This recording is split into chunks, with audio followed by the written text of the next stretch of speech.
Okay, we can begin singing Kabe Abe Bolo Sedin Amar. Beautiful song by Bhaktivinoda Thakur about the holy name, page 88 in the English songbook.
Скажи, когда наконец я перестану совершать оскорбления, и по твоей милости в моем сердце появится вкус к чистому святому имени?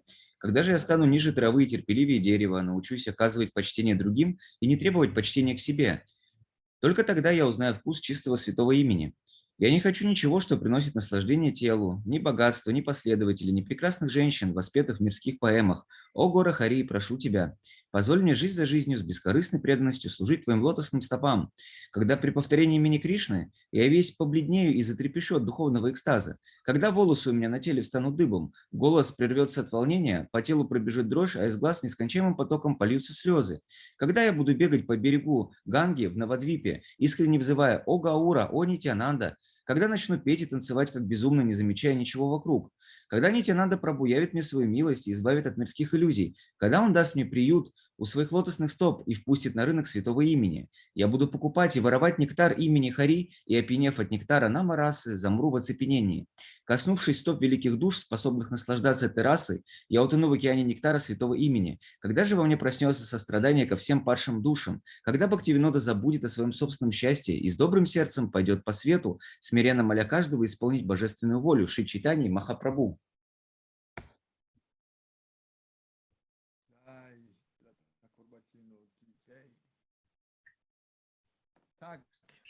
Gurudev, something with mic. We can't hear you. Very like low voice.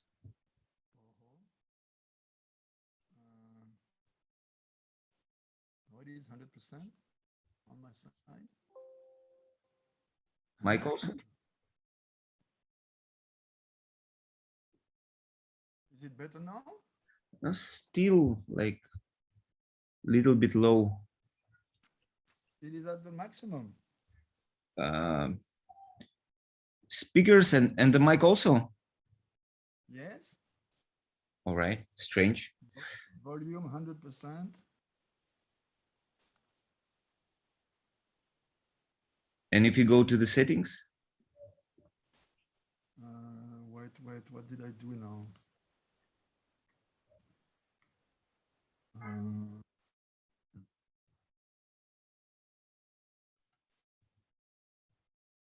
No, it's all. Oh, it's okay, Gurudev. I can hear you. No problem. Everyone can hear properly? Okay, right now it's better. Okay. Okay, now it's very good. Acha.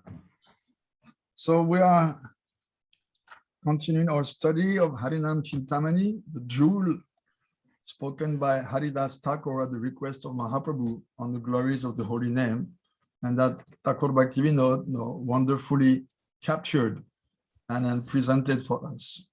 Мы продолжаем изучать Шри Харинама Чинтамани, сокровище, которое принес нам Шрила Харидас Тхакур. Мы продолжаем.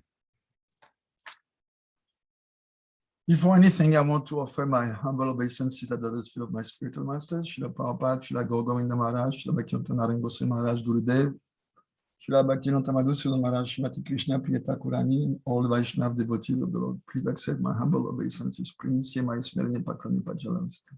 Перед тем, как начать эту лекцию, я хочу принести бесконечное количество дандават пранам лотосных стоп моих духовных учителей Шрилы Прабхупады, Шрилы Горговинды Свами Махараджа, Шри Шримад Бхактиведанты Нарайаны Госвами Махараджа, Шри Шримад Бхактиведанты Мадхусудана Госвами Махараджа, Шримати Кришна Прия Дити Тхакурани, а также лотосных стоп всех вайшнавов и вайшнави.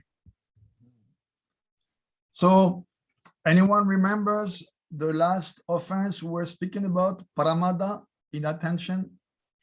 Кто-нибудь помнит последнее оскорбление, о котором мы говорили, прамада, невнимательное повторение? Pramada actually means madness.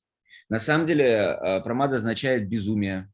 But here, as you know, Sanskrit has many meanings. Here the meaning is inattention. Но вы знаете, в санскрите есть очень много значений. В данном значении, контексте, значит невнимательное повторение. But if we think deeply about it, we can also think that to be inattentive while chanting the holy name, which is the only means to become liberated from our artificial position in the material world and achieve love of God, to be inattentive during this wonderful opportunity, this is madness.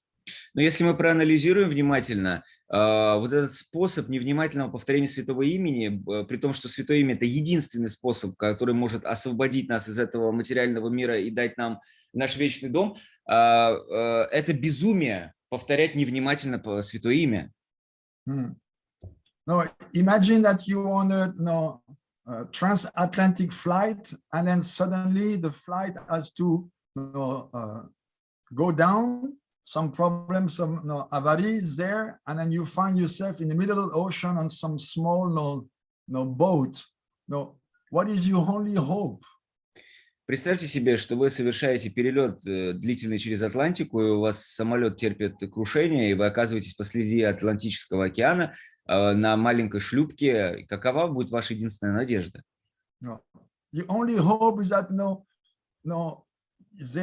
the radio could send a message, and there is some ship not too far who can move out of his way to come and try to find you. And then if someone throws you, one life jacket to pull you out, that's your only chance. Otherwise, in the middle of the ocean, you're finished.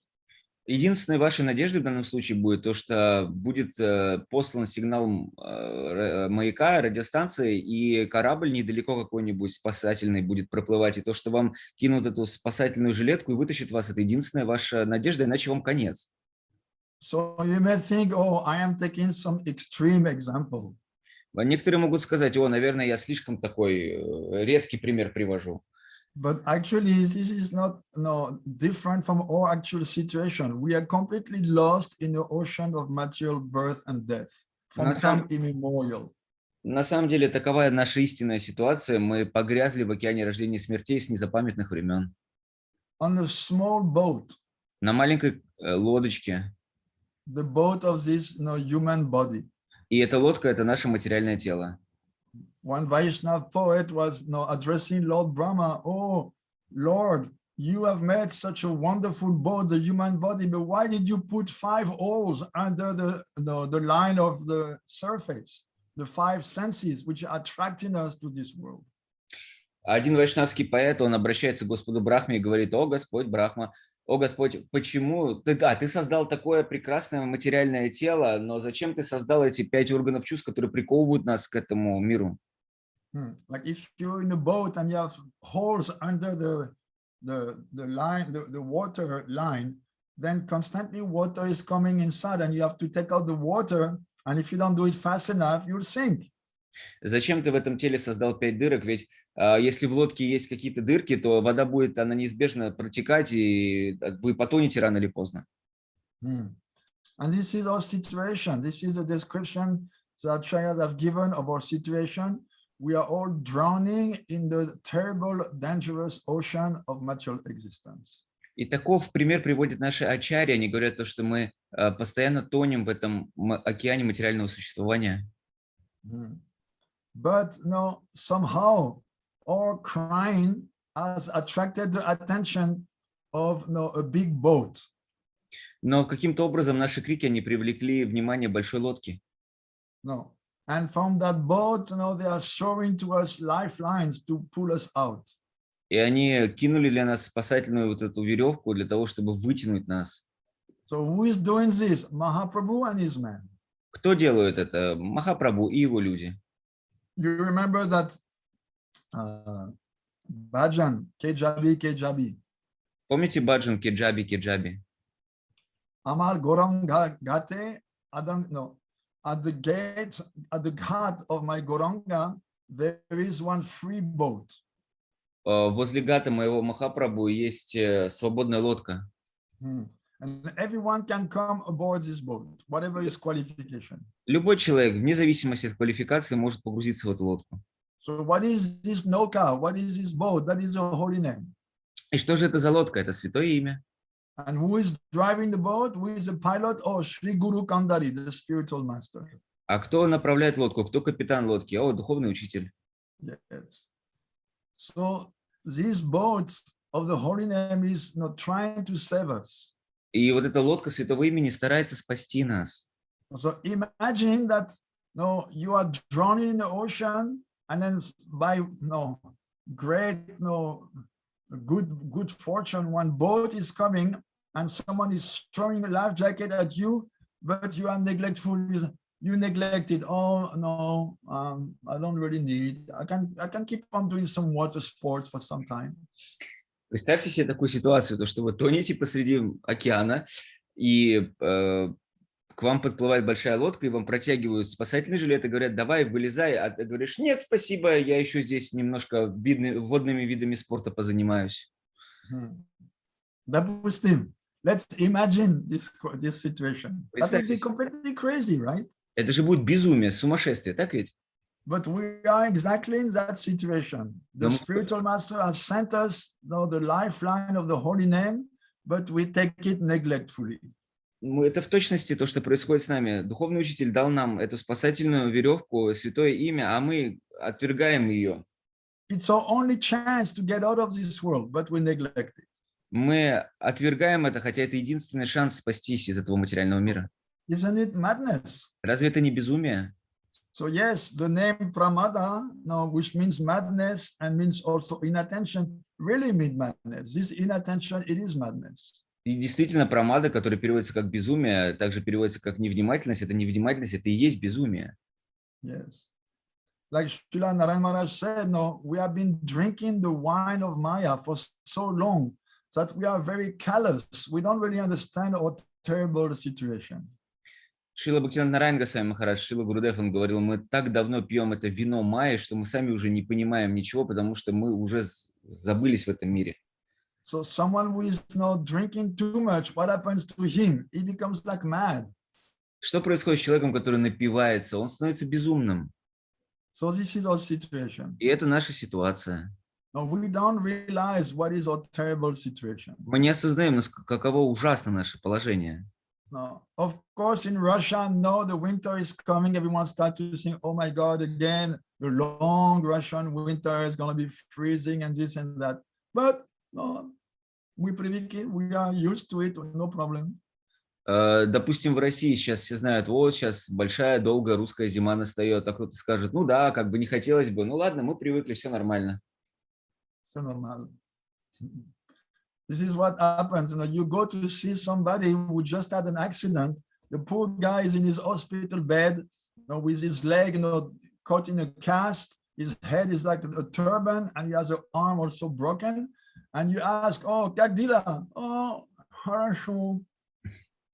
Вы навещаете своего друга, который только что попал в автокатастрофу, и он лежит на этой кушетке в больнице, и у него нога вся загипсована, и рука загипсована, и у него тюрбан на голове от этого всего, и вы спрашиваете, как дела? Он говорит, все хорошо. Oh, хорошо, you're almost dead. I'm crying just to see you. But you say, all right, everything okay. Как хорошо, я тут молился, плакала, чтобы тебя увидеть, а ты говоришь, все хорошо.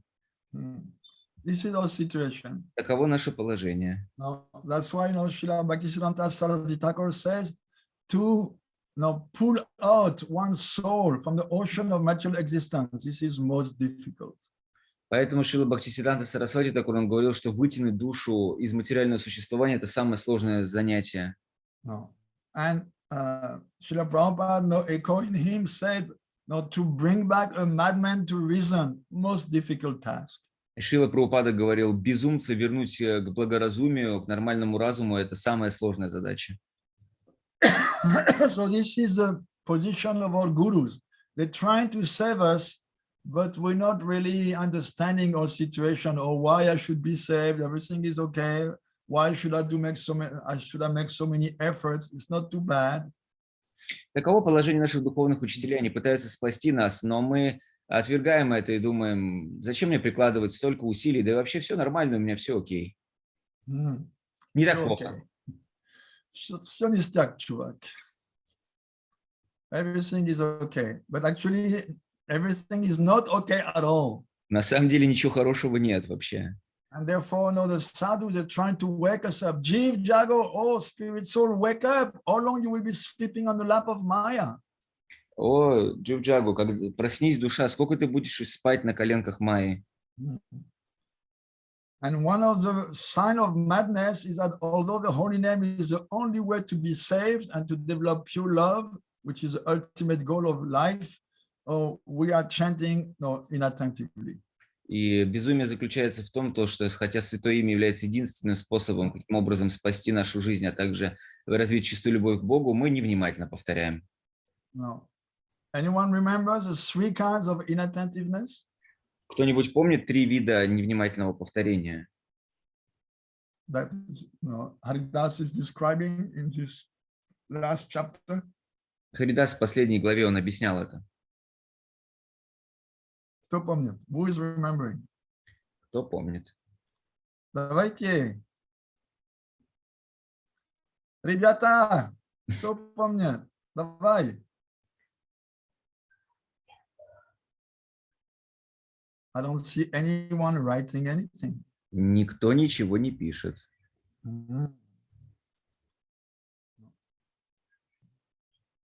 This is very amazing. И это потрясающе. This confirms what I just said, Это подтверждает то, что я только что сказал. that we are inattentive and this is madness. И мы невнимательны, и это безумие. Oh, Vraj or no, Ayurvedic doctor from Ukraine is writing indifference. Врач, наш аюрведический врач пишет безразличие, равнодушие. And also distraction. Oh, very good. Также беспокойство ума. And then Ananda Vrindavan from Ulan-Ude, no, oh, laziness. Лень. Yes. So first, indifference, odasinya. Первое равнодушие, Then laziness or lethargy, jadya. потом лень, And then distraction, vikshep. а затем беспокойство ума. So yesterday we were celebrating the appearance of Srila Bhakti Puri Maharaj. Вчера мы праздновали день явления Шрилы Бхакти Пури Госвами Махараджа. And then he used to say that, oh, our motto is, no, avikshepena satatyam, chant constantly without distraction. И он говорил, что наша цель – это повторять постоянно Святое Имя, не отвлекаясь. Avikshepa, the third kind of inattentiveness is vikshep, distraction. And he said, but our mantra or motto is avikshepena satatyam, constancy without distraction. И он говорил то, что да, нужно одно из видов оскорблений – это то, что у нас есть беспокойство ума. Он говорил, что нужно беспокойство повторять постоянно Святое Имя. And he said, but all I see is chitta vikshep, the mind being distracted. Но все, что я вижу, то, что ум обеспокоен. He used to say, if you're in Vrindavan on the roof of the temple and you're chanting, but you're noticing, oh, one pigeon is flying from one place to another place, it means you're not chanting properly, you are distracted. Он говорил, что если вы во Вриндаване, вы находитесь на крыше храма, и вы повторяете Святое Имя, но при этом вы видите, как один голубок перелетает к другому голубку, это значит, что вы повторяете невнимательно. This is distraction. Это беспокойство ума. He was insisting so much, like Srila Narayana Maharaj, on what is called avesh or absorption, deep absorption. Так же, как Шри Шримад Бхактивидантой Нараяна Госвами Махарадж, он ставил акцент на глубокой погруженности в процесс. He said, we all want to hear and meditate on the sweet pastimes of Krishna, but the price for that is to develop this constancy without distraction. Он говорил, что все мы хотим медитировать, лицезреть игры Шри Кришны, но цена этому должна быть то, что мы должны без отвлечения, без беспокойства ума погружаться в этот процесс. And he was a perfect example of constant absorption in seva. И он был прекрасным примером погружения в севу. Maybe I already told this story. One time I was in Calcutta, visiting him in the temple of his godbrother, and he started to chant his Gayatri. So I also started to chant mine, and I chanted some rounds, and I was chanting, and I could chant between I don't remember exactly, between 16 and 25 rounds. I think 25 rounds I could chant, and he was still chanting his Gayatri. Imagine the absorption. Возможно, я уже рассказывал эту историю. Однажды в Калькутте я пришел в храм для того, чтобы навестить его. Он пребывал у своего духовного брата в гостях, и он сел повторять гайатри мантры. Я также сел повторять вместе с ним. Я уже повторил свои гайатри мантры, начал повторять круги. И, насколько я помню, от 16 до 25, по-моему, уже 25 кругов я повторил, кроме всего прочего. А он еще повторял гайатри. Вы представляете, с какой погруженностью он это делал? Pogrusion. Absorption. So much absorption. Настолько сильное погружение у него было. And it says this is required if we want to be qualified to meditate on the pastimes of Radha Krishna. Он говорил, такова квалификация, если мы хотим медитировать на игры Господа Кришны. No, because if our mind is not concentrated like this, it means that we have still so many material desires. And if we read or hear or meditate on their leelas, we may become derailed. We may take them, as something material and then make offense. Для того, чтобы глубоко проникнуть в игры Кришны, для этого нужна глубокая погруженность и медитация. А если мы можем лишь немножко только медитировать на это значит, что у нас сохраняется большое количество материальных желаний, а это означает то, что читая и воспринимая эти игры, мы можем отклониться и воспринять это с материальной точки зрения его лилы. I remember he was repeatedly, quoting his spiritual master, Suddhadvaiti Thakur, who said, "No, you should mold your life in such a way that you can chant 64 rounds every day." Он часто цитировал слова своего духовного учителя Шрилы Бхактивиданты Сарасвати Тхакура. Он говорил, что вы должны выстроить свою жизнь таким образом, чтобы вы могли каждый день повторять 64 круга. This is called nirbandha or constant chanting. Это называется нирбанда или постоянное повторение. Which means except, just taking care of the body and then the needs, work or whatever, you constantly absorb in chanting. Это означает, что лишь для поддержания своего тела, а также для необходимых вещей вы только отвлекаетесь, остальное вы погружены в воспевание. And I remember he said in such a simple way, such an inspiring way, to chant 64 rounds is not difficult. As soon as you get up in the morning, you wash your face, you sit down and you chant 16 rounds. Я помню, он говорил, что повторять 64 круга совсем не сложно. Первое делом, что вы делаете с утра, вы помыли лицо и 16 кругов прочитали.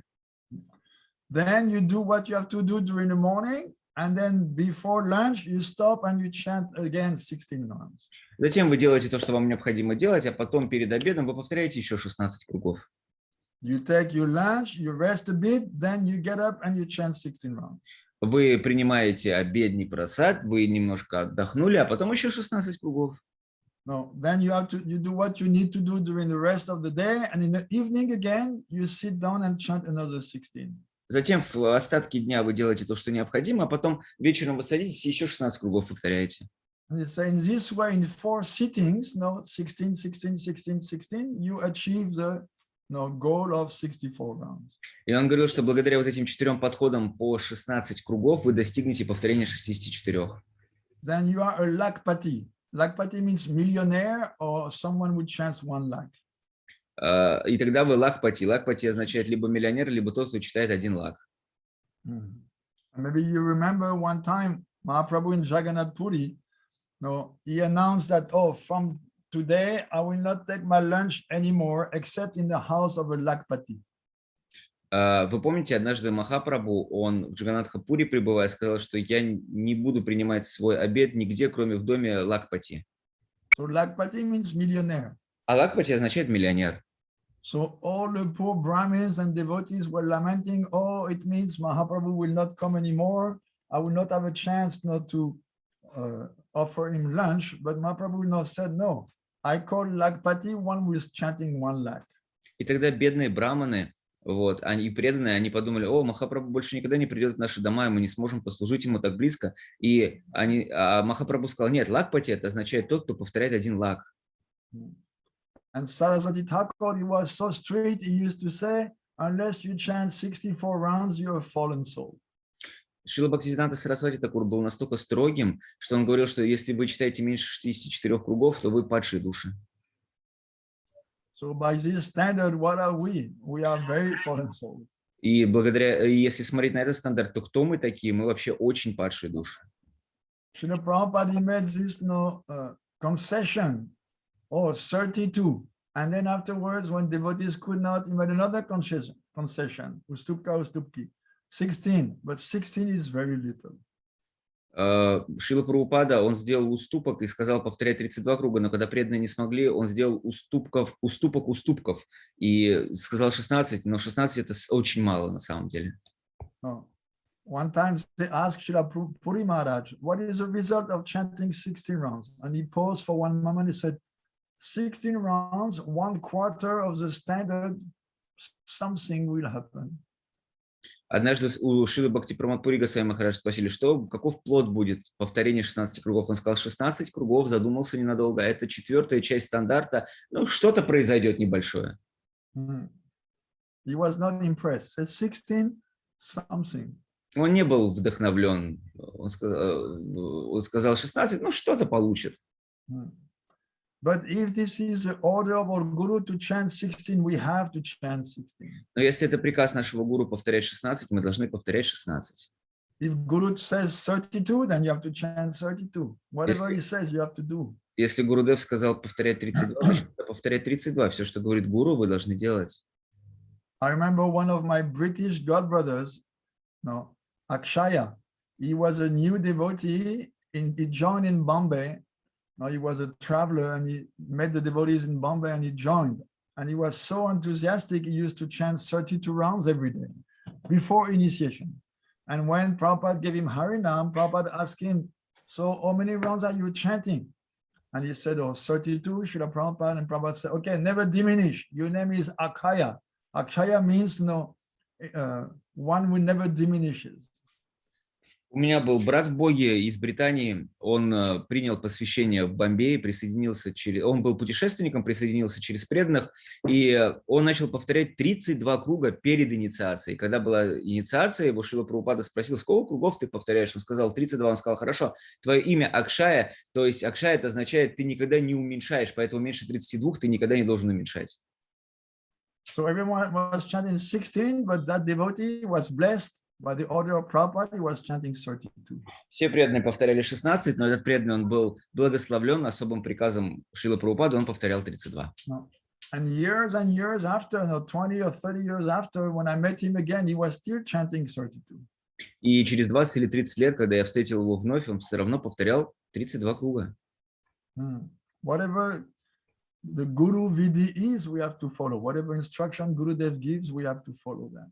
Любой приказ, который дает наш духовный учитель, мы должны следовать ему.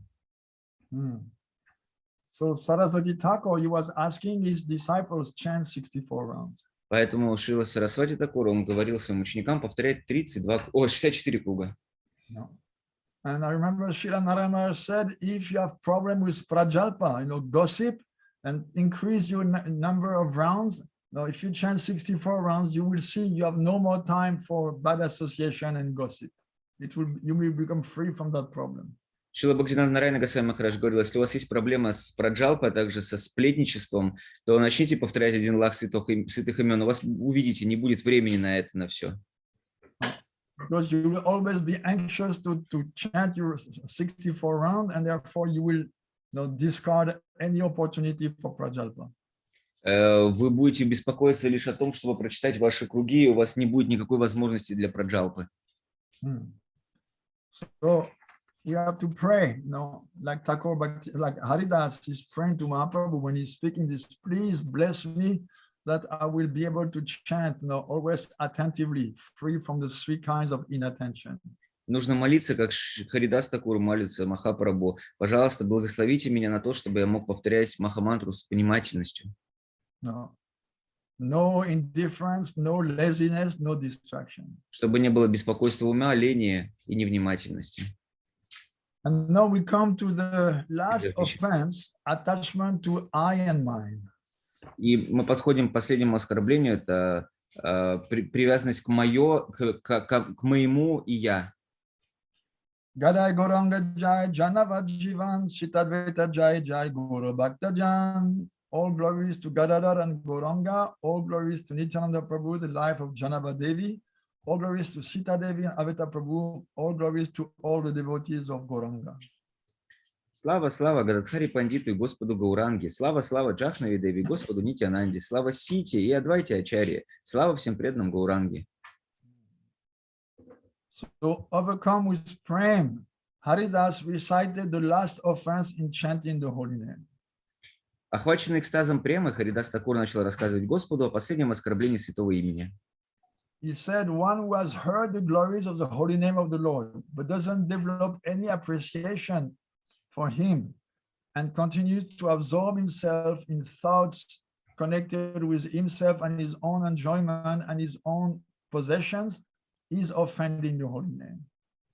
И он сказал то, что человек, который думает о себе как о теле и материалистичен, при том, что он услышал уже о славе святого имени, даже если он получил посвящение, он может сойти с пути преданного служения.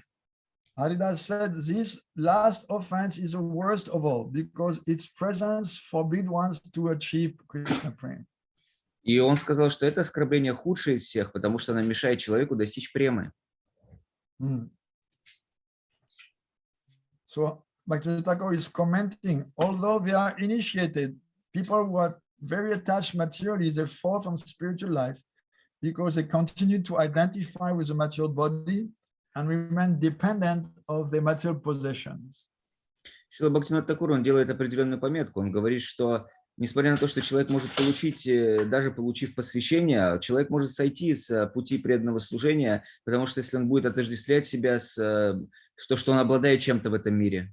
So he says those who are entangled in bodily relationships, who are thinking, I'm a Brahmin, I'm a Vaishnava, I'm a king, who show possessiveness towards their house, their wives, their children, their grandchildren, or wealth, or disciples. Actually, they have not even started really the spiritual path.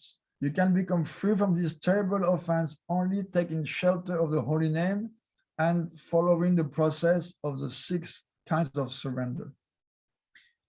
И он говорит дальше, что думая о себе как о теле, то есть считая себя браманом, царем, богатым и красивым, имеющим дом, семью и так далее, то есть материалистичные люди, даже если они получили инициацию, в конце концов они сходят с пути преданного служения, и причиной тому последнее оскорбление святого имени. Таким образом, человек не может обрести прему. So after becoming free from the 9 first offenses, one should fully surrender to the name. Избавившись от перечисленных 9 оскорблений, преданный должен взращивать в себе полное предание святому имени. All the scriptures are describing, the 6 kinds of surrender. Согласно Писаниям, существует 6 видов предания себя. We can see that these 6 forms of Sharanagati is very essential, and Thakur Bhaktivinoda has dedicated a whole book of bhajans Sharanagati. With for each one of the 6 items of surrender, many bhajans, to insist on the importance of surrender. Вы знаете, насколько важно предание Шаранагати, поэтому даже в разделах баджанов есть отдельный такой раздел Шаранагати, в которых описываются все 6 этих важных способов предания. So everyone, Haridas says, I will not speak of this in detail. I will just briefly describe accepting what is favorable for bhakti, rejecting what is unfavorable, only depend upon Krishna for protection and maintenance, consider one's own position with humility and fully surrender. Шрила Харидас Тхакур говорит, я лишь вкратце смогу объяснить сейчас эти вещи. Они состоят из следующих вещей. Первое – это принимать все, что благоприятное служению. Второе – это решительно отвергать все, что неблагоприятное. Третье – это считать Кришну своим единственным защитником. Четвертое – во всем полагаться на Кришну. Пятое – считать себя ничтожным и ни на что не способным. И шестое – это полностью предаться воле Господа. If I don't take care of my body, how I will serve? Therefore, I will only accept what is needed to keep my body and soul together. Как я буду поддерживать свое физическое тело? Как я без поддержания физического тела смогу служить? Поэтому все, что необходимо, я приму. The best way to lead one's life is to welcome all the sense objects which are in harmony with the goal of devotion, which means what pleases Krishna. То есть самое лучшее – это все, что необходимо, и все, что связано с развитием преданности, таким образом нужно принимать для того, чтобы порадовать Кришну. But if the same sense objects they become obstacles on the development of bhakti, one should, without any hesitation, reject them. А если какие-то объекты чувства, они мешают бхакти без каких-либо… То есть решительно нужно отвергнуть это все. Now, one should think, nobody else but Krishna is truly capable to protect me. I know that only he maintains me, nobody else. И нужно считать, что только Кришна, он единственный мой защитник, и во всем полагаться, и поддерживать он может только меня. Только он может меня поддержать. I am the most fallen and useless living entity in creation. Being the... Yeah, go ahead. Я самый жалкий, ничтожный, ни на что не способный во всем этом творении. So, because I am the lowest creature, so unfortunate, I do not possess anything in this world. Из-за того, что я самое падшее живое существо, ничто не принадлежит мне в этом мире. Krishna samsaryami achichiradas, Krishna ichamata kriya amaram prayas. I'm leading my life in this world as an eternal servant of Krishna, and I do all efforts to act according to his desires. Я вечно являюсь слугой Кришны, и я буду предпринимать все необходимые усилия для того, чтобы осуществить желание его. Therefore, I have to forget any idea who says I am the actor, I am the one who is providing and protecting this body, this house, this wife, these children belong to me. I'm a Brahmin, a Shudra, a father, a husband, a king, a subject. I am the shelter of my dynasty. No, Krishna becomes the only center of my life. He is a true master, and his will is imperative. То есть считать себя совершающим действия, благодетелем, защитником, владельцем своего тела, дома или детей, браманом или шудрой, мужем или женой, царем или подданным, все это ложные представления, которые должны быть отвергнуты. Вместо этого нужно сосредоточить все свои мысли на Кришне, понимая, что все подлежит его власти.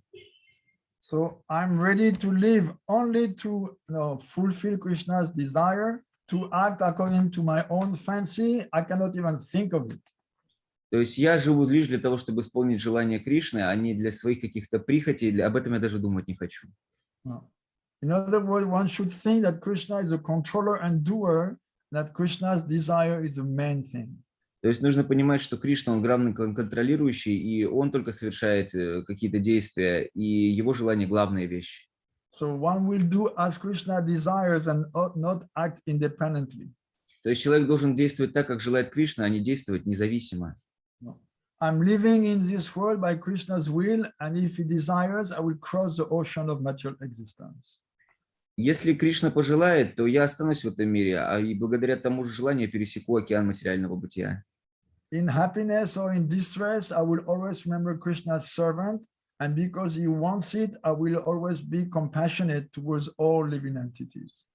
Невзирая на страдания и радости, я всегда считаю себя слугой Кришны и проявляю сострадание к другим дживам. I am suffering or enjoying the result of my past activities according to Krishna's plan. And if I become indifferent to the world, it will also come in time when Krishna will want. Я получаю радость и страдания согласно плану Кришны, и даже если когда-то достигну безразличия к материальному миру, это тоже будет по его плану. Even suffering and pleasure come from the bad and good activities of the past, and also indifference to the world, then renunciation, and those manifest according to Krishna's will. И хорошие или плохие вещи приходят согласно моим плохим или хорошим поступкам в прошлом, они приходят автоматически, так же, как и отречение от этого мира, оно тоже приходит автоматически в нужное время по воле Кришны. So when this attitude that we just described is present, this is called Atma-nivedan, full surrender. И такое настроение называется преданием себя Господу, то есть атма-неведанный, полным преданием. So to fully surrender means, to submit oneself to the will of Krishna in all circumstances and recognize the limits of our own capacity to control, or even in devotional life. То есть полное предание означает понимание такое, то, что все принадлежит Кришне, и даже в нашей жизни в преданности нужно понимать, что у меня есть некоторые ограничения. So full surrender is coming from the feeling of total helplessness. Oh, I am helpless without Krishna. Полное предание приходит с чувством и пониманием, то, что я абсолютно беспомощен, без Кришны я абсолютно беспомощен. Persons who are said to have luck, they are thinking that, they control their material destiny. But actually the wheel of fortune is always turning and it's always changing. Люди некоторые думают, что они контролируют свою судьбу, но на самом деле вот это колесо удачи, оно постоянно крутится и все сменяет друг друга. People think they can control their destiny. Like some people, they are gambling and thinking, I will beat the odds. But you cannot beat the odds. They are calculated by the casino, so that much more money is lost than won by the people. Некоторые люди думают, что они сами творцы своей судьбы, и они думают, сейчас я в казино всех обставлю, но на самом деле обставить казино невозможно, потому что оно запрограммировано таким образом, чтобы люди больше теряли денег, чем выигрывали. So when good fortune goes away, then people who are pious, they call on the Lord, asking mercy. But even then, they depend upon His grace to become indifferent to material life. И те люди, у которых даже хорошая полоса она кончилась, они все равно молятся Господу для того, чтобы Он защитил их, потому что все в конечном итоге зависит от милости Кришны, и безразличие к материальному миру также зависит от Него. So what happens to one who is meditating on the holy name without taking shelter? Что происходит с тем, кто медитирует на Святое Имя, но не принял прибежище? Oh, then he is a prisoner of false ego. Когда он становится заложником ложного эго. He is constantly thinking in terms of I and mine. Он постоянно думает и мыслит в категориях «я» и «моё». He says, here I am the Chazai, the master. This wife, this family belong to me. I'm enjoying the fruits of my labor. Такой человек думает, что это я хозяин своего дома, эти люди, я их хозяин, я буду наслаждаться тем, что принадлежит мне по праву. No, I am my own protector. I'm able to assume all my needs and the need of my wife, my brothers, my daughters, my sons. И я хозяин своей судьбы, и все плоды предназначены для моего наслаждения. Я сам позабочусь о себе и о своей семье, о своей жене, родственниках, детях, сыновьях и так далее. So I'm earning my life at the sweat of my brow with my efforts, and therefore I deserve the honors for my success that I've achieved through my efforts. Я с потом на лбу зарабатываю тяжелым трудом себе на жизнь, и поэтому я полностью заслуживаю того, чтобы меня всячески почитали. So this is a kind of ego centrism, which is intoxicating one who has turned his back to Krishna. Overestimating, his own capacity and his own intelligence. Этот эгоцентризм людей, он проявляется тогда, когда человек отворачивается от Кришны, он переоценивает свои возможности и способности. So those people, they are depending on their knowledge, and therefore they develop science and technology, but they negate the fact that everything is resting in Krishna's hands. Они, такие люди, опираясь на науку и развитие, они опираются на нее, но при этом они забывают и отвергают ту идею, что все покоится на руках Кришны. And therefore, they are committing sinful activities. И поэтому они совершают греховные поступки. So, in other words, a non-devotee, they are thinking that only by the strength of their intelligence they can progress, not due to science and industry, and therefore increase their own happiness. But actually everything comes by the desire of Krishna, but those people never recognize this. И такие люди, они опираются лишь на силу своего разума, опираются на науку и индустрию, на прогресс, но они забывают то, что на самом деле все в любом случае проистекает от Кришны. So they never consider the control of Krishna, and they're thinking just by the power of their brain, they can improve their situation. Они никогда не берут во внимание Кришну, они думают, что лишь силой своего ума, своего мозга они могут улучшить свое счастье. We can see this is a situation of the whole modern world. Мы можем увидеть, что эта ситуация, она во всем современном мире происходит. Even those who believe in God, they don't understand that God is controlling everything. Те, кто не верит в Бога, они не понимают, что Бог контролирует все. They still think they can control God by their prayer and get from Him blessings to enjoy in this world. Они до сих пор думают, что они могут контролировать Бога благодаря своей молитве и делать так, чтобы Он дарил им наслаждение в этом мире. So whatever devotion they have, usually it is completely materialistic. Поэтому даже если у них есть какая-то привязанность, какая-то преданность, она все равно материалистична. Karma Mishra Bhakti. Карма Мишра Бхакти. Bhakti mixed with a desire to enjoy the fruits of activity. То есть бхакти совершают для того, чтобы наслаждаться плодами вот этого бхакти. Or Jnana Mishra Bhakti, they are salvationists. They just want liberation. Или Гьяна Мишра Бхакти, они все, что хотят, это освобождение. they don't want to serve God. They only want God to serve them, gives them what they want, and when they're tired of this world, and pull them out and bring them to heaven, where they will enjoy forever. This is a conception. Их концепция такова, то, что они хотят от Бога, чтобы Он исполнял их желания, чтобы Он им дал освобождение или послал их на райские планеты наслаждаться вечно. So those people, Haridas is mentioning here, they may hear the glories of the holy name, but they don't believe them. И здесь говорит Харидас Такур, то, что это они притворщики, потому что они не верят в славу святого имени на самом деле. They may even sometimes pronounce the holy name, but only according to some social consideration for some ceremony or something like that. То есть они могут даже повторять святое имя, но они делают это лишь из социальных условностей для церемонии какой-то. They may invoke the name, but they don't feel any love for Krishna. Они могут произносить святое имя, но они не чувствуют любовь к Кришне. No, they are cheaters, and they only have they are called Dharmadvaji. They are waving the flag of religion, but actually, religion for them, like I mentioned, is only to extract from God some material things. Они притворщики и обманщики. Они могут использовать свою религиозность, поднимать флаг религиозности, на самом деле, для того, чтобы просто от Бога взять то, что им нужно для своей материальной жизни. So one who is repeating the holy name with neglectfulness, he may still receive some spiritual benefits, but he will never get prema. И такой человек, он может заработать некоторую благочестивую карму, но он никогда не обретет премы. Oh, so what is the root of this offense? И какова причина этого оскорбления? Oh, the soul who is chained up by illusion is committing this offense, which is very difficult to overcome. Причина данного оскорбления является глубокая погруженность в иллюзию, и избавиться от него очень трудно. Shuddha bhakti phalayanra virakti haila samsara chadase namashrayanila. One who is becoming free from passion because of his practice of devotion, he can give up family life and take full shelter of the holy name.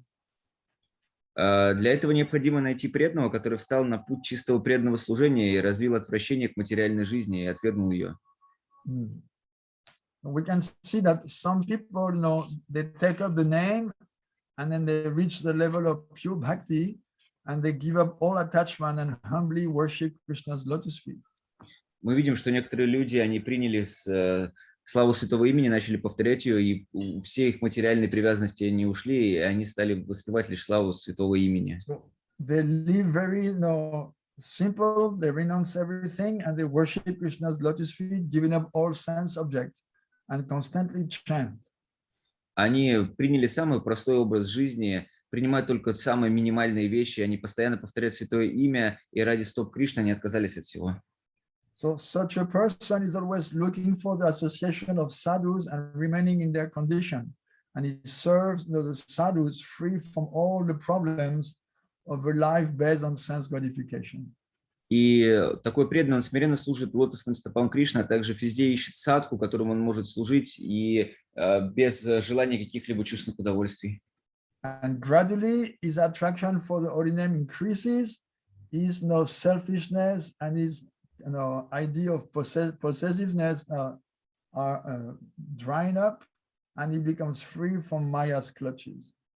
И тогда постепенно желание повторять святое имя, оно увеличивается, а желание материальных вещей, оно наоборот уменьшается, и постепенно, сосредоточив свое сознание на святом имени, он освобождается из мира Майи. So it is natural for a devotee actually to give up this false ego and this desire of possession when he's hearing the glories of the holy name and he's picking up the path of Sharanagati. Then it becomes natural. Когда человек преданный принимает путь Шаранагати, то естественным образом для него оставить привязанность к этому материальному миру, она становится естественной. So by taking up the 6 practices of Sharanagati to the name, and by by hearing the glories of the name, naturally one will become detached. Слушая славу святого имени, а также используя все 6 методов Шаранагати, естественным образом человек становится непривязанным к материальному миру. So this great soul who has taken shelter of the holy name and constantly chant, he will achieve the wonderful treasure of praying. И человек, который постоянно повторяет святое имя, а также принял эти методы шаранагати, он достигнет и обретет Кришна-прему.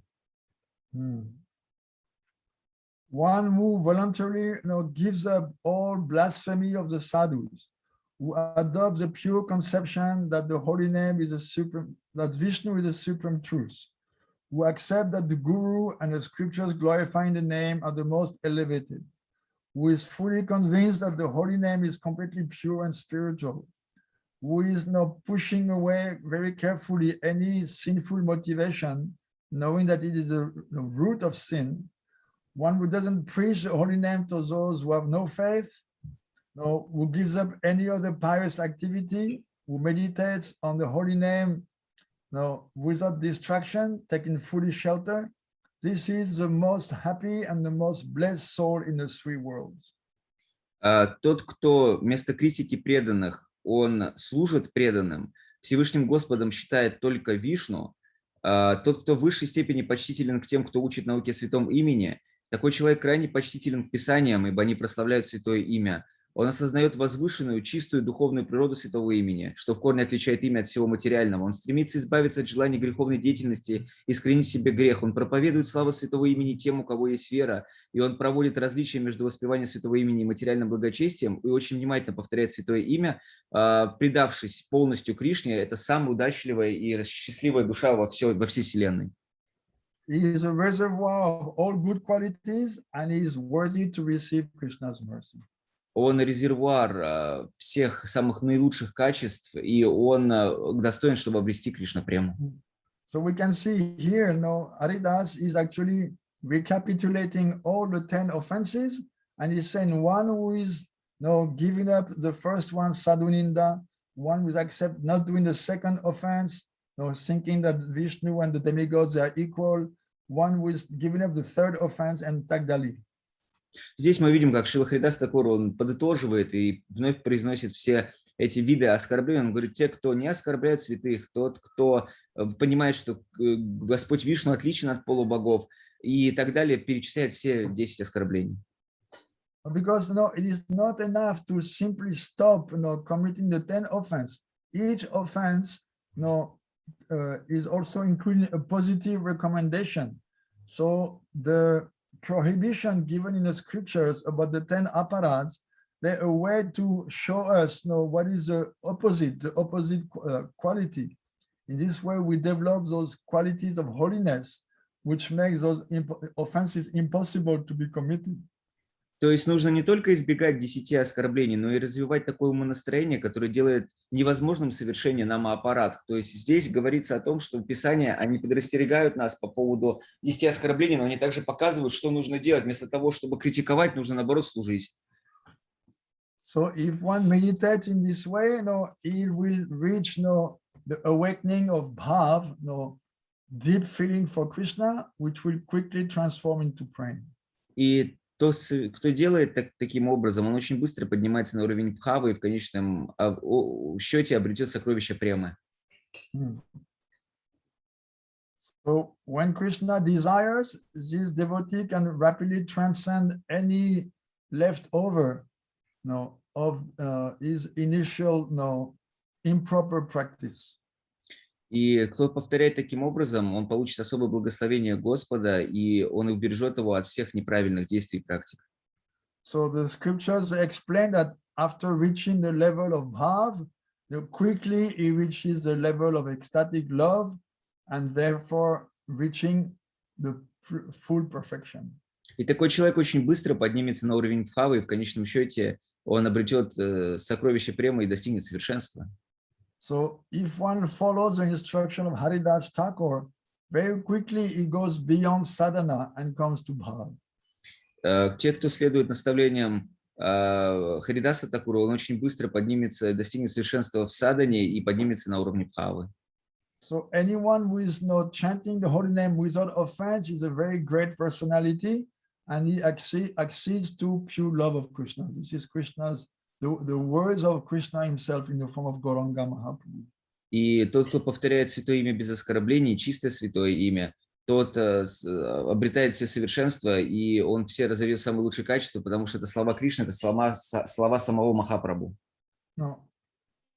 On the other hand, one who continues to chant the holy name without giving up the offense, he can, follow thousands of different practices.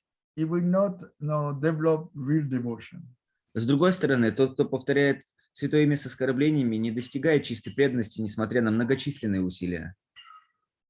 In other words, whoever takes the name without offense will achieve prema, and whoever takes the name without giving up offense will never achieve pure bhakti in spite of all his practices. Другими словами, тот, кто повторяет святое имя без оскорбления, он обязательно обретет прему, а тот, кто повторяет с оскорблениями, не достигнет чистой преданности. No, through karma, the karmi achieves happiness in this world, and the jnani achieves liberation because of his knowledge. But one cannot achieve the rare treasure of devotion for Krishna except through completely pure practice. Практика кармы приносит материальное наслаждение, а практика гьяны приносит освобождение. Правильное же выполнение садхана бхакти дарует чистое Кришна бхакти и прему. So enjoyment and liberation, they're just like, what is called mother of pearl, no? But it is different from the pearl. The pearl is bhakti. The others, they may look shiny like the pearl, no? Just like, the shell of oysters in which you find pearls. This shell also is very shiny inside. So someone who doesn't know, he say, oh, but the pearl is a small thing, shiny, but the shell is big and also shiny. But actually the real pearl in spiritual life is bhakti. And the enjoyment and liberation, they are compared to that shiny shell, but they are useless. Освобождение и материальное наслаждение не подобны моллюску, а бхакти подобны жемчужине. Можно увидеть это на примере, когда вы видите, значит, моллюска, а точнее вот в чем кроется сама непосредственно жемчужина, она тоже сияет, и вот это подобно карме гьяни, но на самом деле жемчужина духовной жизни – это бхакти. Yeah. Raj from Ukraine is writing Perla Mutri, the mother of pearl. Перламутр пишет врач, мать жемчужины. So the enjoyment we get from karma, kanda, and the liberation we get from jnana kanda, they're like mother of pearl, but bhakti is a real pearl. То есть карма канда, гьяна канда – это как то, что содержит жемчужину, да, перламутр, этот моллюск, а бхакти – это настоящая жемчужина. So when a jiva reaches the highest goal of liberation, which is pure bhakti, it becomes truly glorious. Когда душа достигает уровня чистого бхакти, она становится прославленной.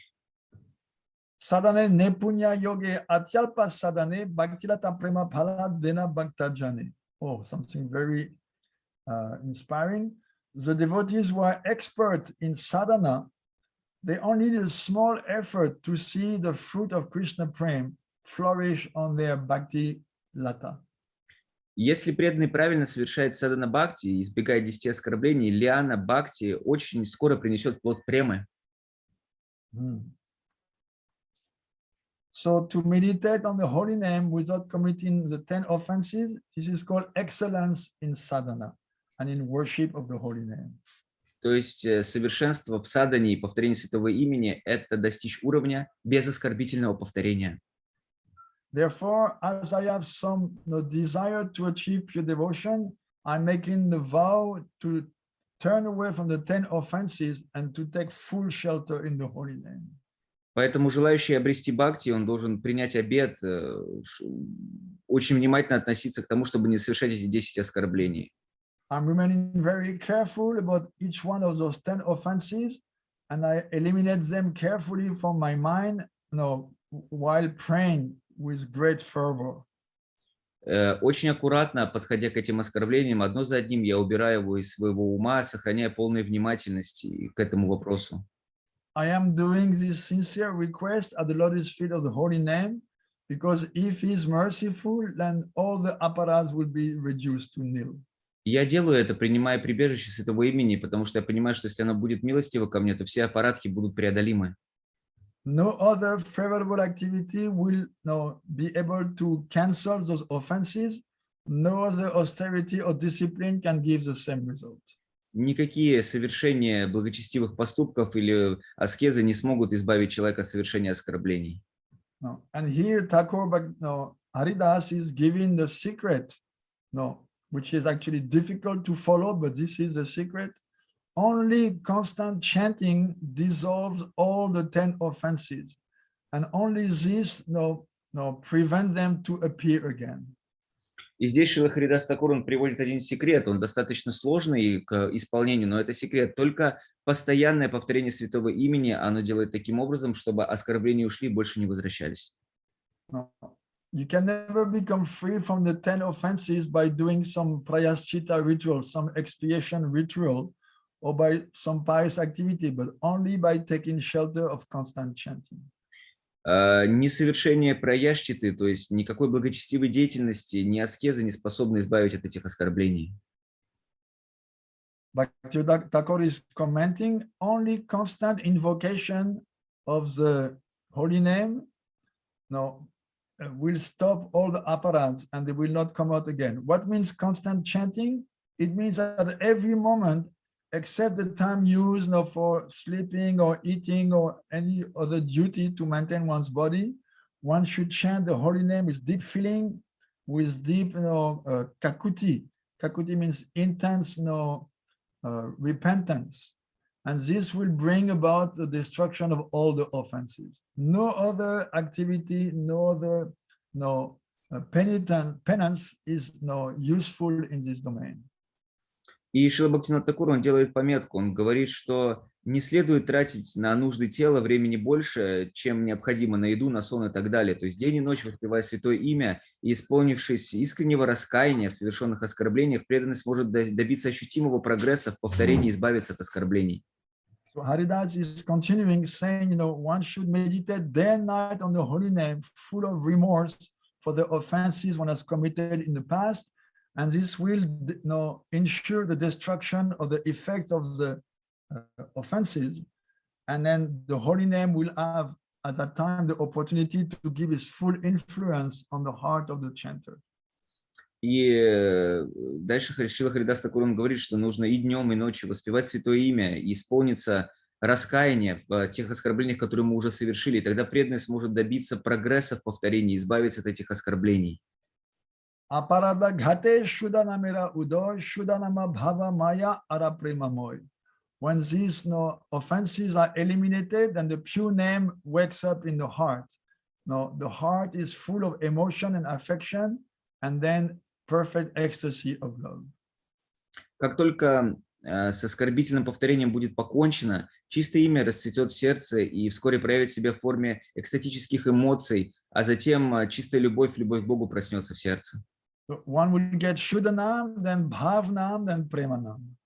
Тогда человек обретет вначале Бхаванам, а затем вначале Шудданам, потом then Bhavnam, name full of ecstasy, and then Premanam, name full of love. И тогда он обретет вначале Шудданам, чисто святое имя, потом Бхаванам, то есть имя, наполненное экстатическими эмоциями, а затем Преманам, чистую любовь к Богу. This is like divisions of Shuddhanam. Это подразделение чистого святого имени.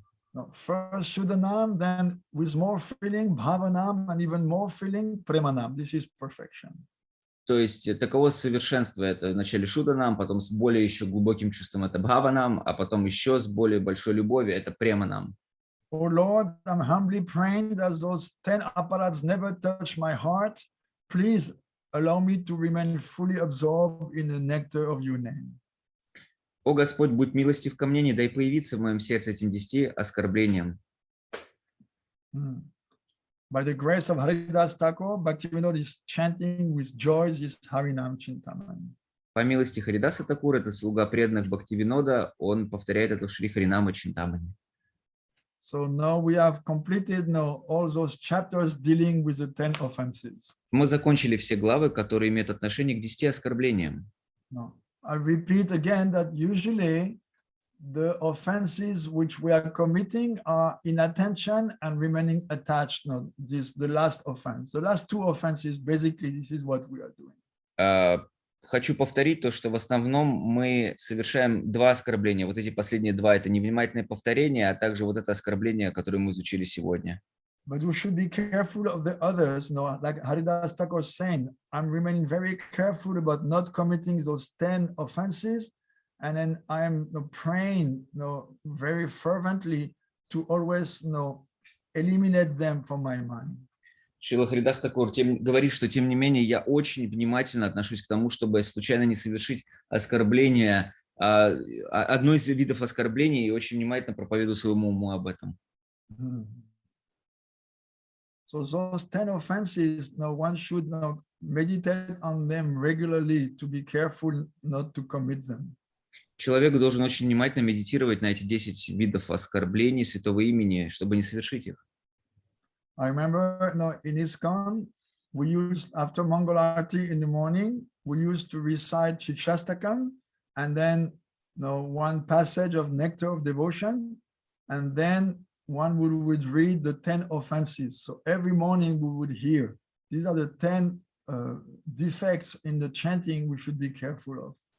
Я помню, когда я еще был в Исконе, каждое утро после Мангаларати мы повторяли стихи Шикшаштаки, а потом читали «Нектар преданности», а после этого про 10 оскорблений святого имени, чтобы помнить, что есть вот эти 10 оскорблений, которые нельзя совершать. We can see that in this Harinama Чинтамани, Haridas Thakur, presented by Bhaktivinoды, has taken so much time to describe in great detail all the offenses and their terrible effects and how to counteract them. Мы можем увидеть, как Шрила Харидас Тхакур пером Шрилы Бхактивиноды Тхакура, он объясняет в каждой детали, каждое из этих оскорблений, для того, чтобы мы хорошо понимали и не совершали их. So we should now examine our chanting. Do I commit the first offense? Do I blaspheme sadhus?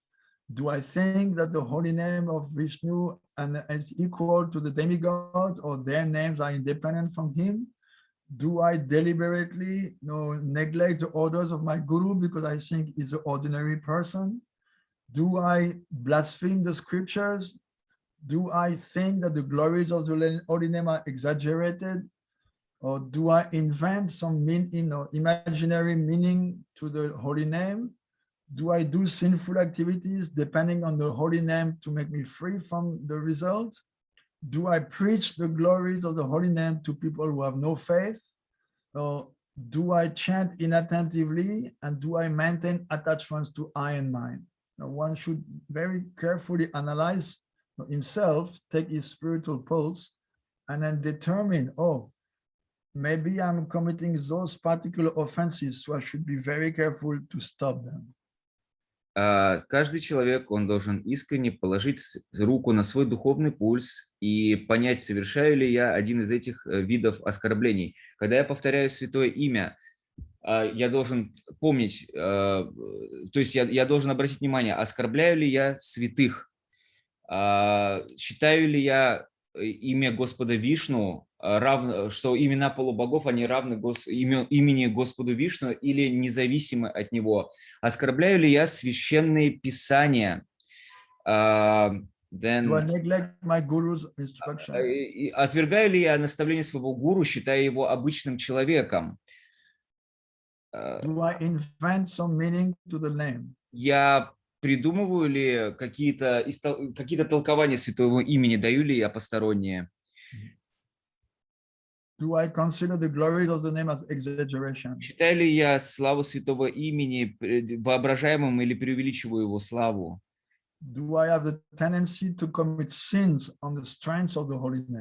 Совершаю ли я греховные поступки, надеясь на очистительное воспевание святого имени?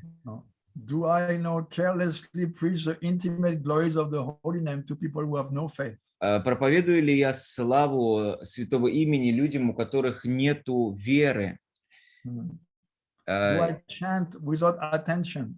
Повторяю ли я невнимательно? Do I maintain no attachment to this conception of I and mine because I'm lacking surrender?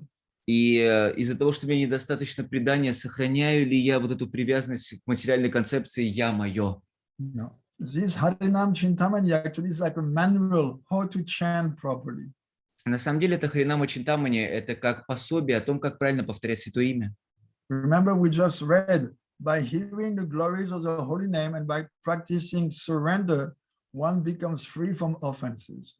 Помните, мы только что говорили, человек, который избавляется от оскорбительного повторения Святого Имени, кто не совершает оскорбления, а также предается, то достигает совершенства.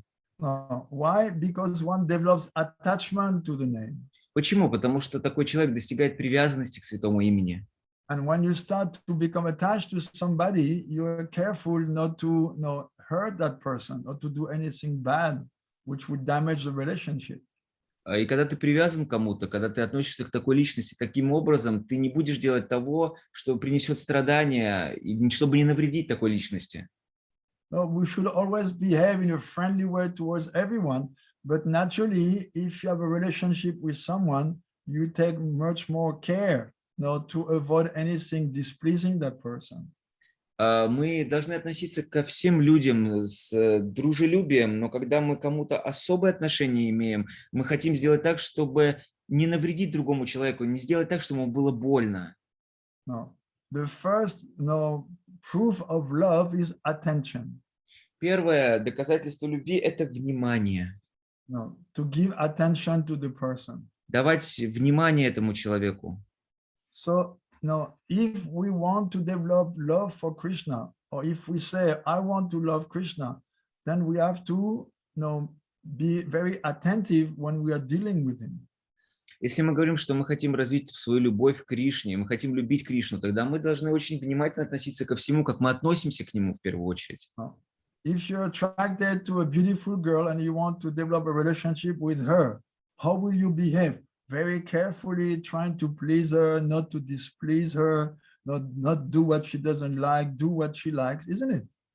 Если мы дарим свое внимание и нашли прекрасную девушку и хотим добиться ее взаимности, что мы делаем? Мы делаем то, что доставляет ей удовольствие, не делаем того, что вызывает, наоборот, обратную сторону. Мы будем всячески очень аккуратно, постепенно завоевывать ее. Так ведь? So we already know how to behave in a relationship. То есть мы уже знаем, как в взаимоотношениях нам себя вести. It's not something unknown. We already have experience of so many relationships. Это не что-то неизведанное. У нас уже множество разных отношений было. So we have to apply the same natural thing to Krishna. То же самое, эти естественные вещи мы должны приложить к Кришне. Because Sambandha Gyan means actually to understand my only relationship really is with Krishna. Потому что самбандха гьяна на самом деле это понимание того, что мои единственные взаимоотношения настоящие, они с Кришной. And all the others, they may be very nice, but they're all temporary. А со всеми остальными могут быть очень хорошие отношения, но они все временные.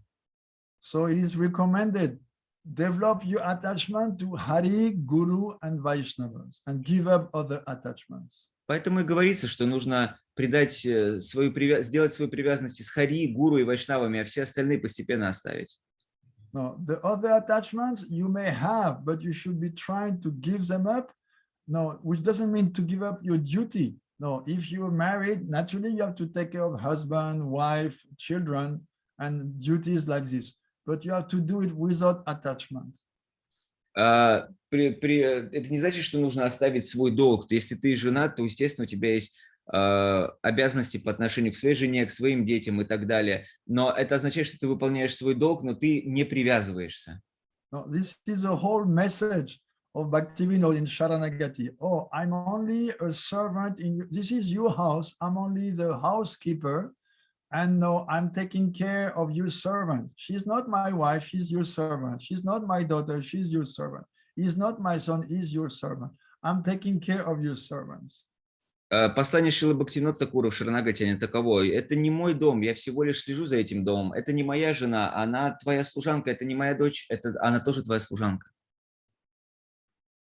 And because they are your servants, I'm taking good care of them. Из-за того, что они твои слуги, я забочусь о них хорошо. I'm teaching them, the attitude of service to you. И я учу их, каким образом правильно служить тебе. Sometimes devotees have some misunderstanding. They're thinking, oh, I am married. All this is the obstacles to my spiritual life. No, they are there to help you to realize who you are. You are a servant and they're not yours. No, this is the offense of we just saw. They're not yours. They're Krishna's servants and you have to take care of them. Иногда у некоторых преданных есть вот это недопонимание серии, что вот семейная жизнь – это препятствие на моей духовной жизни. Нет, все не так. Это как раз тебя поместили в это положение для того, чтобы ты понял, как раз согласно последнему оскорблению, то, что это не твоя жена, это не твое, они слуги Господа. And because they are servants of Krishna, you have to take nice care. Из-за того, что они слуги Кришны, ты должен хорошо заботиться о них. Your main duty is to teach them Krishna Bhakti. И ваша основная обязанность – это учить их Кришна-бхакти. Especially to the children, show example. И особенно касаемо детей, подавать детям пример. The first thing they should see in the morning that you are chanting, and the last thing they see in the evening before to go to bed, you are chanting. Все, они должны с самого утра видеть то, что вы повторяете святое имя, а перед тем, как заснуть вечером, они тоже должны видеть, как вы повторяете. If you put Krishna at the center, then no problem. Если вы Кришну поместите в центр, тогда проблем не будет. And in time, according to Krishna's desire, as we just saw, you will develop detachment and indifference. И тогда по плану Кришны в одно время, как мы только что читали, когда придет время, по его плану вы разовьете непривязанность и безразличие к материальному миру. But this cannot be done artificially or prematurely. Но это нельзя сделать искусственным образом, иначе или по незрелости. No. Actually, renunciation is a fruit of devotion. На самом деле отречение – это плод преданности. If we try to be artificially renounced, then we will see that we will fall into some other attachment. Если мы искусственно попытаемся отречься, мы увидим, что мы привяжемся к чему-то другому. No. So many times I've seen devotees say, oh no, my wife, I'm attached to her, therefore I should become detached. No, she's an obstacle to my spiritual life. So they're trying to be artificially detached. And what happens? They become attached to another woman. Некоторые преданные, я очень часто это вижу, они говорят, вот, жена, я к ней привязался очень сильно, я должен быть к ней не привязанный, потому что это большое препятствие для меня. В конечном итоге они искусственно пытаются отвязаться от своей жены, и что в конечном итоге они привязываются к другой девушке. No, because you cannot become artificially renounced only by philosophy, only by mind and intelligence and reason and logic. It has to be the fruit of your attachment to Krishna. If you attach to Krishna, automatically you become detached from everything else in proportion. Потому что искусственно ты не можешь лишь на базисе своего ума, интеллекта и своего разума быть не привязанным, только логически. Насколько ты сильно привязан к Кришне, настолько ты сильно, прямо пропорционально ты отвязываешься от материального мира. Sometimes also Maya is cheating the devotees. They don't get along with husband or wife, so they're thinking, oh, they are very unfavorable. He or she is very unfavorable for my spiritual life. I will give them up, divorce. But then sometime down the road, they find themselves again attached to another man, again attached to another woman, and they start another family and get again entangled. Иногда Майя, она обманывает преданных. Человек начинает думать, о, она или он неблагоприятны для моей духовной жизни, мешает моей духовной жизни. Они разводятся, а потом через какое-то время они вновь встречают на дороге мужчин и женщин, и женятся опять заново, и вот таким образом вновь происходит. I remember one devotee in France.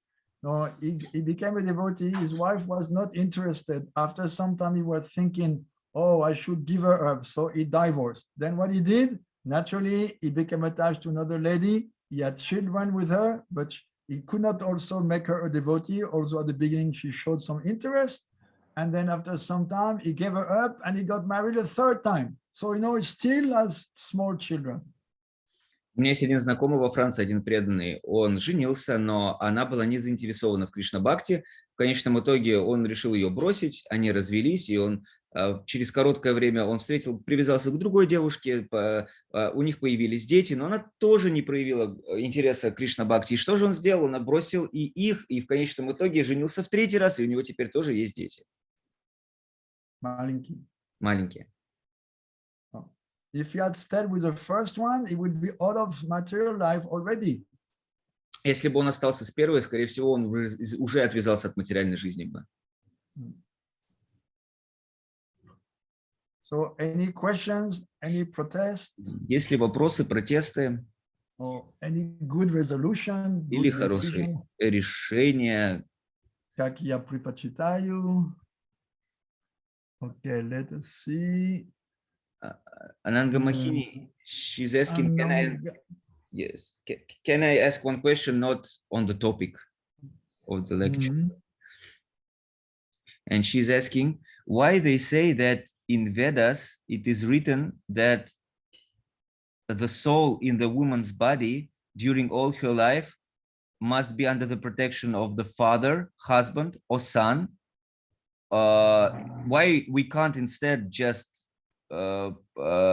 to surrender to Krishna and he will protect us? Sorry if it is speculation, but today we had a discussion about dharma in our family. Hare Krishna, Майдан Дават Пранам Гурудев. So the scriptures say that a woman should always be protected. Писания говорят о том, что женщина всегда должна быть под защитой. No, but she should also surrender to Krishna.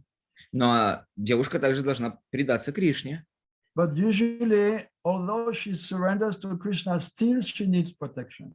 Но чаще всего, даже если она предалась Кришне, все равно ей нужна защита. No, by nature's arrangement, no, women usually they're more in passion and ignorance. Так уж происходит то, что в основном женщины больше подвержены гунам страсти и невежества.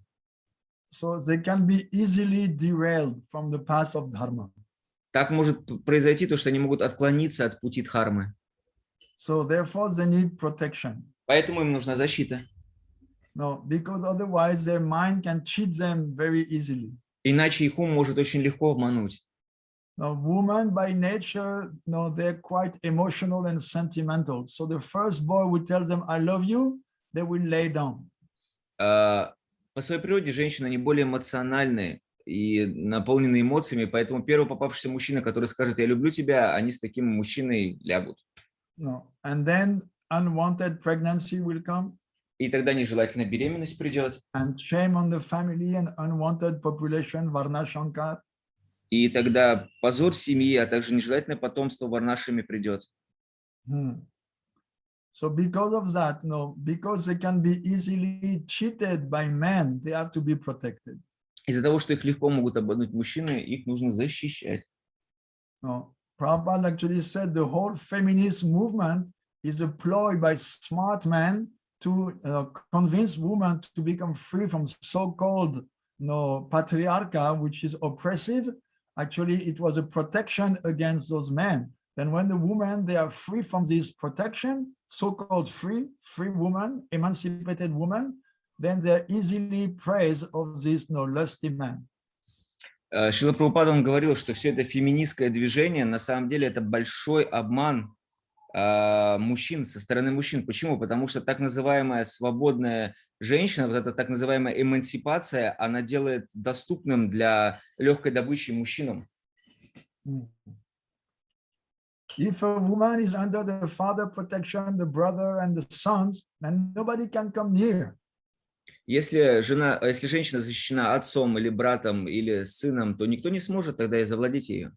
Now you can see, in some traditional, cultures, like in Latin America or in Islam country, the girls are very protected. No man can come and try to speak to them and seduce them.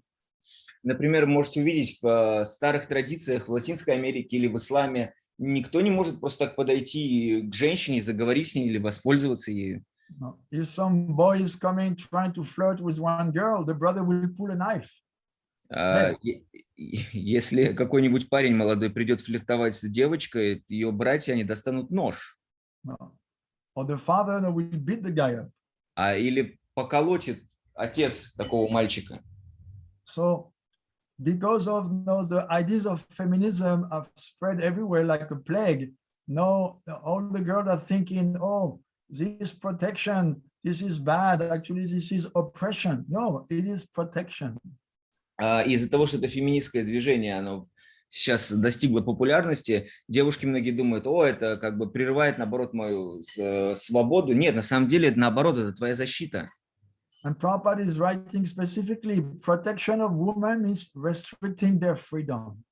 И Прабхупада, он пишет, то, что защита женщин означает ограничение их свободы. No, if a woman goes here and there without any protection, very easily she can be seduced by some boy because she has those emotional needs. Женщина из-за того, что ей нужны вот эти эмоциональные вещи, если она начнет ходить туда и сюда без защиты, то очень быстро ею воспользуется какой-то мужчина. You can see as soon as you speak nicely to a girl, no, she's melting. Можете увидеть, если вы хорошо разговариваете с девушкой, она буквально тает. She is ready to believe anything you said because she has this need for affection and support. Она готова верить всему, что вы ей говорите, потому что ей нужны вот эти ощущения поддержки и защиты. So Prabhupada says, better to be the servant of one man than to be enjoyed by so many. Шрила Прабхупада говорил, что лучше быть служанкой одного мужчины, чем быть объектом наслаждения для стольких мужчин. But the feminists, they have successfully brainwashed the modern woman that this protection actually means slavery. Но феминистки, они промыли мозг женщинам и сказали, что вот эта защита на самом деле это рабство. It is protection. А на самом деле это защита. Just like children, you protect children, otherwise they can be easily cheated. Это так же, как вы защищаете детей, и тогда их очень сложно обмануть. So ladies by nature, they are simple, so they can be easily cheated like the children. То есть женщины, они по своей природе, как дети, их легко обмануть, как детей. You can see every day in a newspaper, on the internet, so many stories where the girl is cheated by some clever, красавчик, guy. Очень много можно прочитать в газетах, как постоянно обманывают женщин, всякие красавчики, мужчины. Okay, Ananga Mohini, I know you don't like to hear this, but what is the truth we have to say? Это та правда, которую мы должны сказать, хотя, Ананга Махини, возможно, тебе не нравится, о чем мы говорим. Then one question from Mikhail, from Madan Mohan. Shuddhanam comes on the level of Madhyam? Even higher. Даже выше. Then Purushottam. Gurudev, will you come to Vrindavan on this Kartik Vrata, Hare Krishna? I am not sure because of the restriction for traveling about the COVID Asura. Я не уверен из-за препятствий, которые в путешествиях из-за ковида Асуры. Then Ananga Mohini, what she's writing? One Prabhu told me that guys, they try to catch girls because the girls, they have like inner intention for this desires. Well, it is said that women, are more lusty than men. Говорится, что да, что женщина, она более вожделее, чем мужчина, более. But the protection is how you say, shyness. Но ее протекция, это будет ее застенчивость. But nowadays, this valve of protection is destroyed, and therefore, because they're not shy anymore, then they will manifest their lust freely and naturally, because both man and woman are lusty because of the mode of passion. And as soon as young man and woman, they are meeting together, then the lust in both of them is there. And if there's no education, no strong character, then they will fall victim to that lust. Говорится, что и мужчина, и женщина, они подвержены гунной страсти, и вот это вожделение, оно разжигается, особенно когда мужчина и женщина, они начинают общаться между собой, и когда вот этот слой стыдливости, он уничтожается, то эта страсть, она наоборот еще больше вспыхивает, если нет должного образования. It is said, no, man is like butter and woman like fire. If you put butter next to fire, what will happen? It will melt. Говорится, что мужчина подобен маслу, а женщина подобна огню. Что будет, если поместить на огонь масло, то масло растает. So women, they have that lust also. И у женщин также вот это вожделение присутствует. Therefore, it is mentioned in the scriptures, they should be married before puberty. И поэтому говорится в Писаниях, что девушку нужно выдать замуж до того, как у нее половое созревание придет. No. Not living together, but they know, I have a husband, so their man problem is solved. I have a husband. Не то чтобы жить вместе, но для того, чтобы понимать, что у меня есть муж, все, моя проблема с замужеством, она решена. In all traditional culture, it is like that. В традиционной культуре, в старой, оно так. Prabhupada said he was married when he was 11 and his wife was 9. Прабхупада говорил, что он женился, когда ему было 11, а его жене было 9 лет. No, the stupid Westerner, they say, oh, look, in India, they do child marriage. No, they don't live together. They arrange the marriage according to astrology so that they will be the best match to live peacefully. Западные люди, они говорят, вот, в Индии детей женят. Да нет, глупые, они не живут вместе, согласно астрологии, чтобы их натальные карты были идеально друг к другу подходили, и они подбираются друг к другу. No, Prabhupada said,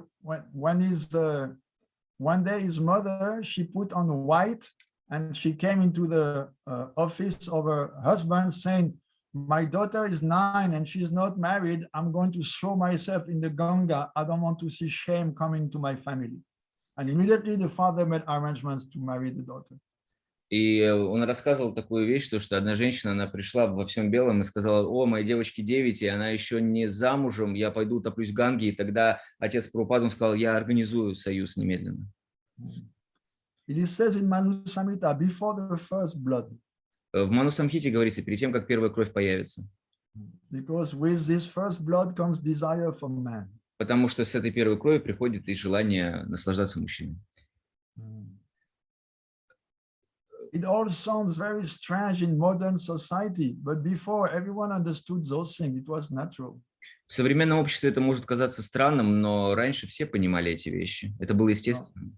If you read the history, of the world, of Europe, all the European queens, they were married when they were 14 or 15. Если вы почитаете, раньше в Европе все в 14-15 лет, как царевны, они уже выходили замуж. If you go in Muslim countries, you see girls when they're 14, they have a child on their hip, their own child. Вы можете в исламе увидеть, как в 14 лет уже с ребенком, их собственный ребенок уже есть. This is completely natural. Это естественно. But in the West, no, you have to wait so many years, and then people wait, and in the meantime, so much sex and so much abortion and so much misery. А на Западе говорят, вот только нет, нужно подождать, и столько секса, и столько абортов и так далее, и столько страданий. Then Ananga, what she says again? She says, sorry for the private question. Then why men they're using prostitutes? То почему тогда услугами проституток пользуются мужчины, то не женщины, если они вожделение? Why men using woman, but not woman using the man as prostitutes if they have more lust? Oh, because women, like I said, they have this natural protection called chastity or shyness. Из-за того, что, как я сказал, у женщин есть врожденное качество стыда и застенчивости. And women, they have this quality of pudor, like chastity, shyness. То есть вот это вот их стыдливость, их застенчивость. But in America, they have also male prostitutes for women, because America is more degraded. В Америке более деградировано, там и мужчины продаются женщинам как проститутки. Gurudev. One question, Gurudev, from group, one question. There is one person who left the body just a few days ago, but he's not a devotee and he's not even understanding Veda or everything. So people are asking, is it good to burn him? This is one question. And the second question, can they put tulasi to him, but he's not a devotee, while firing him? On this level, the burning or burning is same. На его уровне похоронить его или сжечь, это все то же самое будет. And you can put a piece of tulasi, in his grave or while burning, no harm. It is good for him. И вы можете положить туда туласи, когда будете хранить его или сжигать его, для него не будет вреда. Now, if you really want to do something to help him, you can dedicate to him the fruit of one of your ekadasis. Если вы действительно хотите помочь ему, то нужно посвятить ему плод одного икадыши. Or something which cannot be done in Russia, but they do in India. You can release a male a bull to give him freedom in the name of that, for the sake of the soul of that person. It's a old practice. Вы можете сделать одну вещь, которую в России будет невозможно сделать, но можно сделать в других местах. В Индии это выпустить одного быка, купить одного быка и отпустить его на свободу во имя этого предка. This is very common, practice in India in the old days, especially. But still now you can see in India so many bulls, free bulls, because they have been given freedom on the occasion of the death of somebody. Вы можете видеть это в Индии, особенно в старое время, да и даже сейчас можно увидеть очень много свободных быков по улицам ходят, да, освободили их в день смерти вот этого человека. In Vrindavan, you see so many bulls like that. Во Вриндаване столько быков можно наблюдать. No, instead of making him a bullock and using him to work, you give him his freedom. Вместо того, чтобы запрячь его и заставить его работать, его освобождают.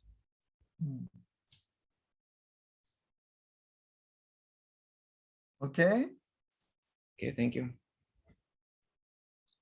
Jai Jai. So let's chant a bit. Давайте немножко повторим, попоем.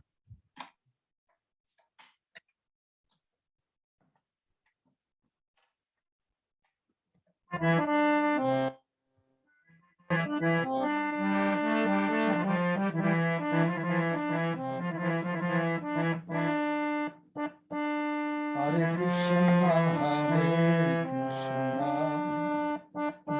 Krishna Krishna, Hare Hare, Hare Krishna, Hare Krishna, Krishna Krishna, Hare Hare,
Спасибо, ребята.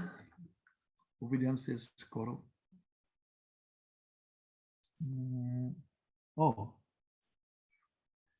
Есть вопрос. Мой покойный Гурудев, какой был Шрила Бхактивиноды Пури Госвами Махарадж, было ли у вас с ним общение? What was the nature of the relationship between you and Srila Puri Maharaj? Is that what it means? Did you have any association with him? What a person he Yes. was? Yes, a few times I had association. Да, несколько раз я общался с ним. I remember I translated for him, in French, his book, The Heart of Krishna, and he was very, very humbled. When I presented him, he said, "Oh, you have taken the pain to translate my book like that in your language," and he gave blessings. Я помню, как он однажды очень смиренно сказал мне, когда я перевел его книжку, которая называлась «Сердце Кришны» на французский, он сказал: «О, ты принял всю вот эту боль для того, чтобы перевести это», и он дал мне свои благословения. And I went to see him, also a couple of times in Calcutta, asking him some questions when Srila Govinda Maharaj was away in tour, and I was in India at the time. И в то время, когда Шрила Гургавинда Махарадж был в туре, а я был в Индии, я несколько раз отправлялся к нему в Калькутту, к Бхакти-Прамат-Пури Госвами Махараджу, для того, чтобы задать ему вопросы. And when my first son was in the Gurukul in Vrindavan, so I would spend, I would come to see Govinda Maharaj, but I would spend like 2 weeks in Vrindavan, and at that time I would go every day to see Puri Maharaj. И когда мой первый сын был в Гурукуле, во Вриндаване, я большую часть времени я проводил 2 недели там, навещая Шрилу Гургавинда Свами Махарадж, а также я приходил к Бхакти-Прамат-Пури Госвами Махараджу. So I had some personal interaction. He knew me. У меня есть личное общение с ним. And he was always so humble, so kind, amazing humility. Потрясающее просто у него было смирение, такой смиренный, такой добрый. He was like the personification of humility. Он был олицетворением смирения. Puri Maharaj was a very amazing devotee. He was like coming out from the pages of the Jeva Dharma or Chaitanya Charitamrita, this kind of character, like ideal Vaishnava. Он был идеальным вайшнавом. Он был как герой Шри Джайвадхармы или Чайтаньи Чаритамриты. Like you read some great devotees, the stories of great devotees in those books. So Puri Maharaj, he was, he could be one of those devotees described, by Bhaktivinoды or by Krishnadas Kaviraj. И вот как Шрила Кришнадас Кавирадж Госвами или Шрила Бхактивиноды Тхакура описывают идеальных преданных, вот таким идеальным преданным был Шрила Бхакти-Прамат-Пури Госвами Махарадж. When Saraswati Thakur appeared, he was like the moon in the gorgeous sky, and then many other stars came with him. So Puri Maharaj, he was one of those, you could say, spiritual giants who came to assist, Srila Saraswati Thakur in his mission. Когда Шрила Бхактисиданта Сарасвати Тхакур появился как луна на небе Гаудия Вайшнавизма, также с ним пришли звезды, и Шрила Бхакти-Прамат-Пури Госвами Махарадж был одним из этих звезд, этим великаном в преданном служении. So all glories to him, may he always bless us on our path of bhakti. Вся слава ему, пускай он всегда благословляет нас на пути бхакти. Хорошо, ребята, увидимся скоро. Try to chant, avoiding the 10 offenses, especially the 3 kinds of inattentiveness. Старайтесь воспевать Святое Имя хорошо, особенно избегая оскорблений и особенно избегая невнимательного повторения. This is the main offense, and it is said it is the root of the others. Это основное оскорбление является корнем всех остальных, говорится. Hari Hari Bol.